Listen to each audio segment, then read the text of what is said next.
Assalamualaikum warahmatullahi wabarakatuh. Anak-anakku kelas 12 Madrasah Aliyah Negeri Temanggung rahimakumullah. Alhamdulillah wa syukurillah, pada kesempatan ini kita bisa bermuajahah secara virtual untuk melanjutkan kegiatan pembelajaran mata pelajaran fikih. Pada kesempatan ini kita akan melanjutkan kajian materi dalam kompetensi dasar ke-7 tentang kaidah am dan khos. Pada pertemuan sebelumnya untuk ketentuan atau kaidah am sudah saya sampaikan. Pada kesempatan ini saya lanjutkan untuk penyampaian atau penjelasan tentang ketentuan dan kaidah khos.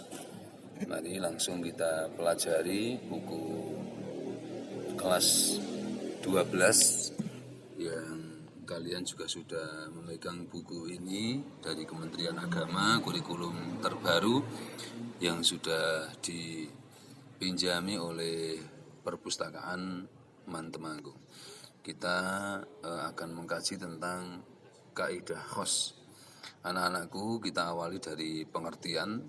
Secara bahasa, khos artinya tertentu atau khusus. Adapun menurut istilah usul fikih, khos adalah al-khosu huwal lafdul mawdu'u li makna wahidin ma'lumin ala sabilil infirar. Khos adalah lafaz yang dipakai untuk satu arti yang sudah diketahui kemandiriannya. Definisi khos menurut Abdul Wahab Khalaf.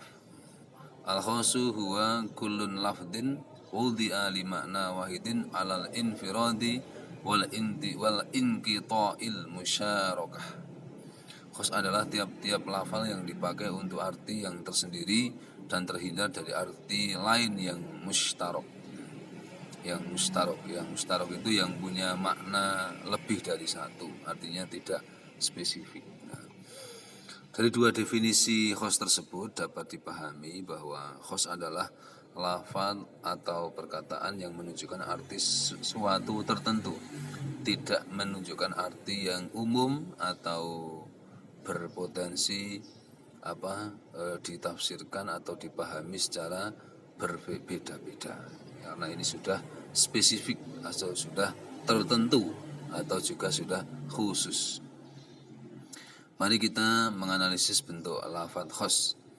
Dalam Al-Quran banyak ditemukan lafaz yang menunjukkan makna umum atau am dan juga khos yang bentuknya dapat diklasifikasikan menjadi 4 macam.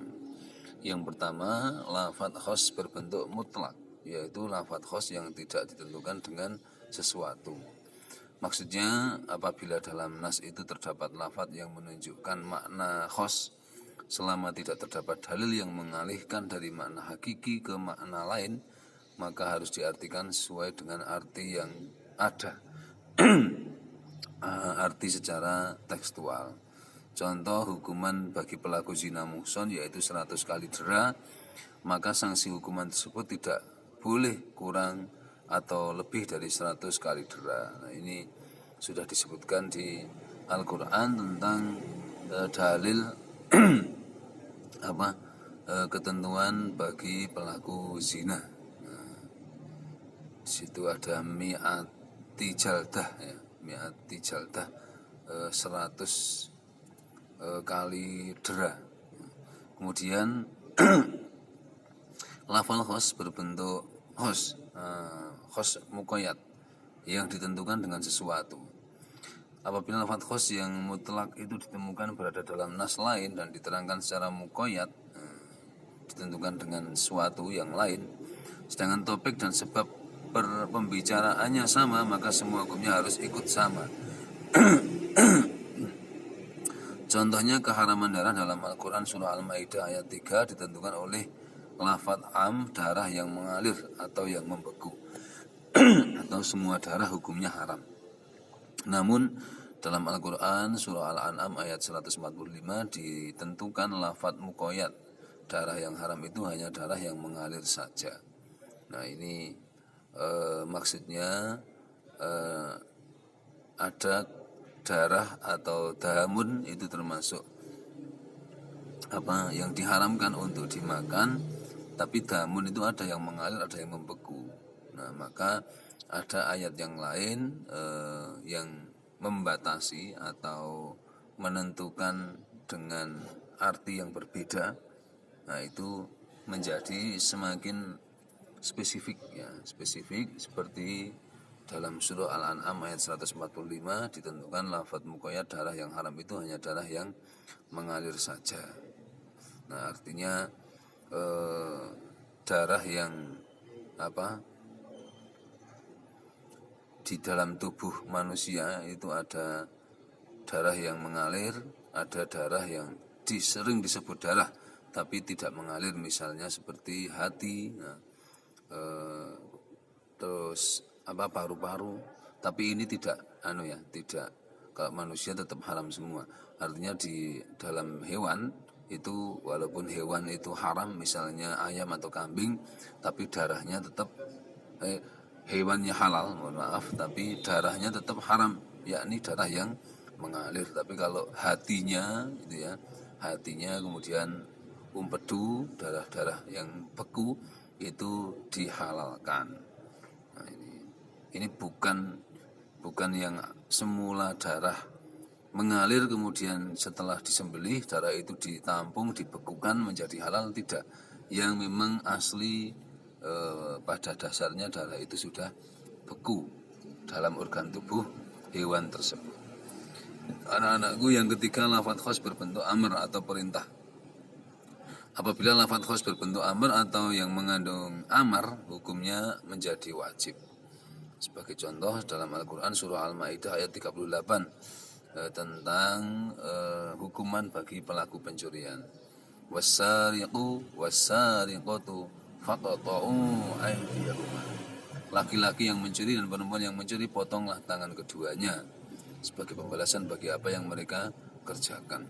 Ini sudah sangat spesifik karena sarik langsung disebutkan. Sarikun itu pencuri. Sarikotun pencuri perempuan. Faqta'u maka potong, berarti tidak ada pilihan lain hukumannya. Nah, itu berbentuk khusus fi'il amr, faqta'u maka potong.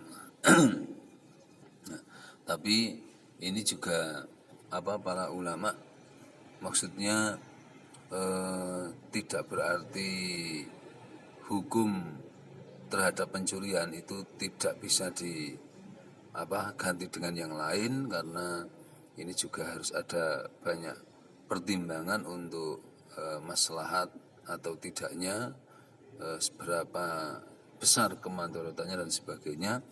Maka hukum potong tangan ini juga wajib, tapi ketika itu dilakukan akan membawa kemadharatan, maka bisa diganti dengan yang lain. Misalnya para ulama juga sudah bersepakat hukuman dalam Islam itu memang ada kisos. Ada kisos itu kalau motong ya dipotong, kalau bunuh ya dibunuh. Kemudian ada diat, ada denda, tapi juga ada yang disebut dengan hukum seperti di pondok-pondok itu namanya hukuman yang diputuskan oleh penentu hukum atau hakim. Namanya lupa saya. Hukuman yang sering dilakukan di pondok pesantren itu, misalnya orang yang tidak berjamaah kemudian disuruh menguras bak kamar mandi, itu hukuman-hukuman seperti itu. Dan di Indonesia juga hukuman terhadap tindakan-tindakan kriminal sudah ada ketentuan, yakni hukum penjara.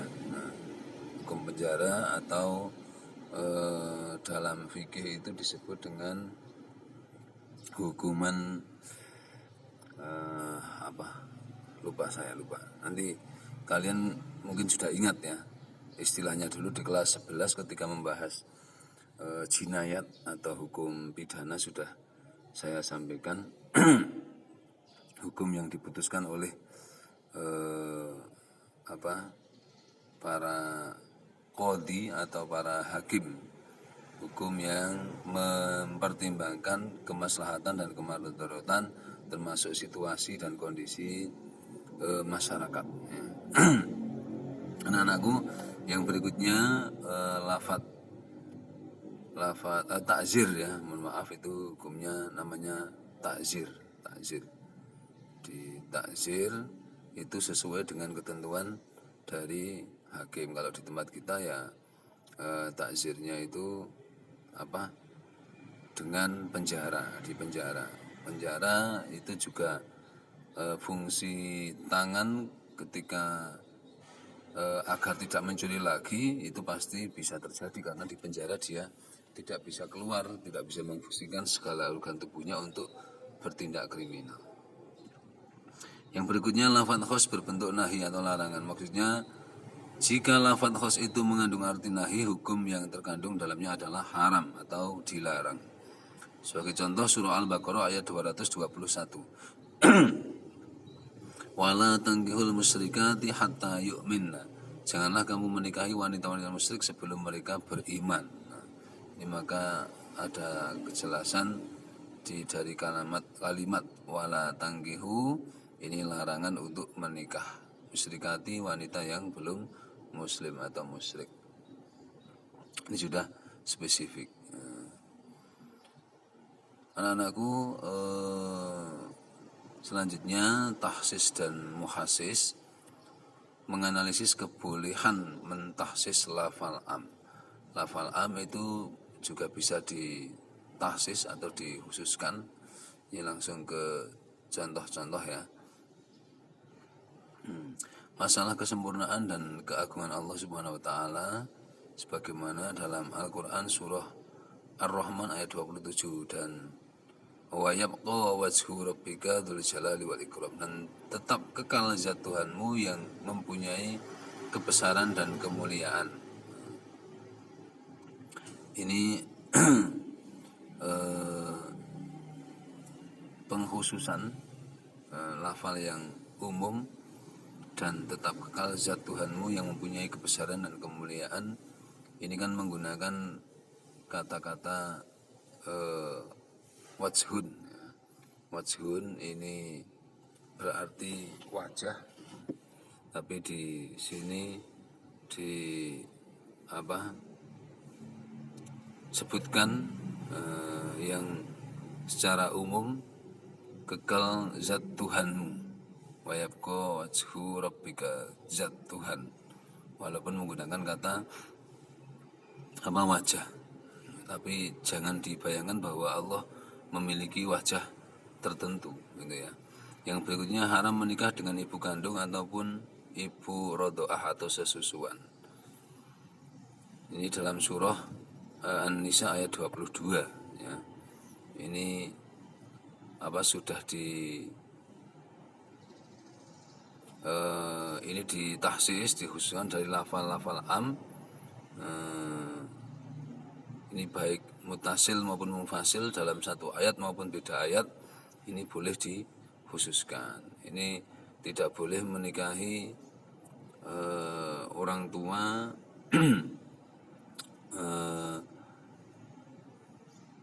kalau ini wala tangihu manaka abaukum, tidak boleh menikahi ibu tiri ya, ibu tiri, wanita yang dinikahi oleh orang tuamu, kecuali tempo dulu, sebelum ada ketentuan hukum Islam itu memang bisa jadi saudara dengan saudara itu boleh melakukan pernikahan. Kemudian surah Ali Imran ayat 183, setiap yang bernyawa pasti akan mati, kullu nafsin dha'iqatul maut. Ini lafal yang bersifat umum, kullu, setiap yang bernyawa, kullu nafsin, tapi ini juga berlaku khusus bagi setiap pribadi-pribadi yang bernyawa, setiap individu-individu yang bernyawa. Terus dalam surah Hud ayat 6, ini tentang jaminan Allah akan memberi rezeki terhadap makhluknya. Nah, ini dari yang umum tapi juga bisa berlaku bagi setiap berarti dari umum kepada setiap yang di sini yang melata di bumi, minta batin. Jadi umum bisa ke khusus. Kemudian dalam surah Al-Baqarah ayat 284. Ini lillahi ma fis samawati ma fil ard. Allah ini menguasai alam semesta baik yang ada di langit maupun di bumi. Maksudnya tidak hanya langit dan bumi, juga seluruh planet yang ada di jagat raya ini. Ini semua dalam kekuasaan Allah Subhanahu wa taala. Selanjutnya anak-anakku, macam-macam tahsis ya. Ada tahsis muttasil ya, dan ada tahsis munfasil. Tahsis muttasil dan tahsis munfasil. Ini nanti saya contohnya bisa saya bacakan satu-satu saja biar proses recordingnya tidak terlalu lama ya. Tahsis muttasil bersambung, yakni tahsis pengkhususan yang tidak dapat berdiri sendiri, tetapi pengertiannya bersambung dari potongan ayat awal disambung oleh potongan ayat berikutnya. Contohnya dalam surah Al-Baqarah ayat 282. Ya ayyuhalladzina amanu idza tatayantum bidainin ila ajalin musamma faqtubuh. Ini tentang muamalah ya. Orang yang beriman apabila kamu bermuamalah tidak secara tunai untuk waktu yang ditentukan, hendaklah kamu menuliskannya dan hendaklah seorang penulis di antara kamu menuliskannya. Ini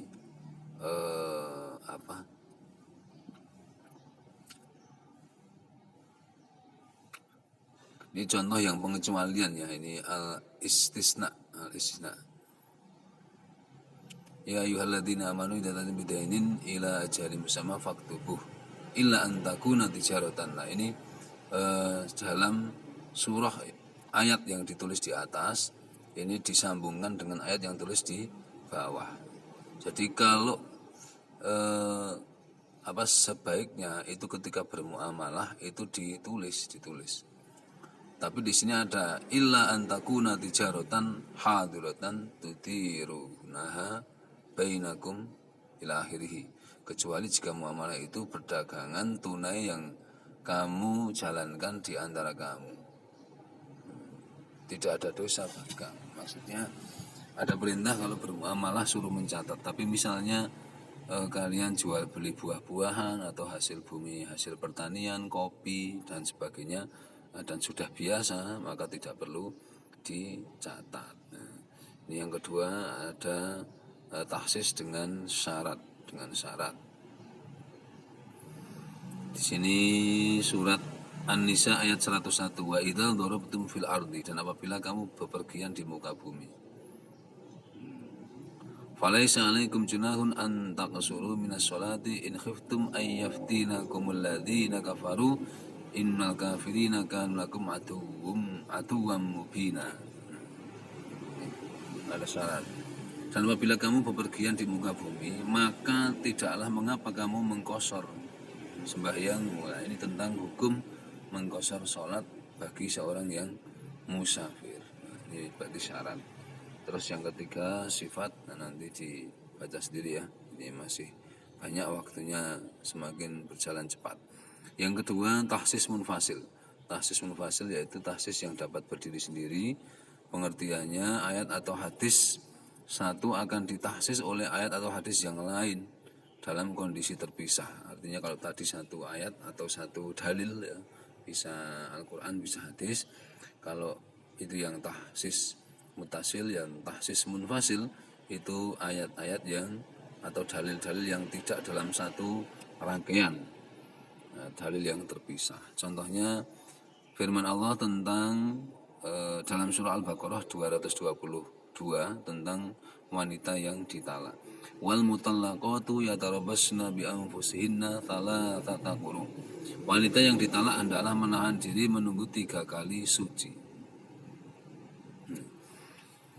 Nah, ini wanita yang ditalak suaminya itu mempunyai masa iddah 3 kali suci. keumuman ayat di atas ditahsis dengan ayat berikut. Nah, tadi ayat masih umum karena dicerai atau ditinggal suami itu macam-macam, bisa dicerai atau ditinggal mati. Nah, ini ada pengkhususan di surah At-Tolak tadi Al-Baqarah, ini tahsisnya menggunakan At-Tolak ayat 4. Wa ulatul ahmali ajaluhunna ayyadhna hamlahunna. Dan perempuan-perempuan yang hamil waktu iddah mereka itu ialah sampai mereka melahirkan kandungannya. Nah, ini kalau tadi masa iddah wanita yang dicerai atau ditinggal mati itu 3 kali suci atau 3 kali kuruk.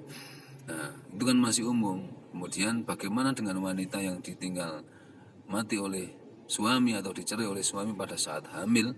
Ada penjelasan ayat tersendiri dalam surah At-Tolak ayat 4, yaitu masa iddahnya bukan 3 kali suci tapi setelah melahirkan. Anak-anakku itu nanti yang lain dibaca sendiri karena sudah cukup panjang ini proses rekamannya. Sementara untuk kaidah tahsis saya kira cukup, nanti silahkan dipelajari lebih lanjut di buku yang sudah dipinjamkan oleh perpustakaan.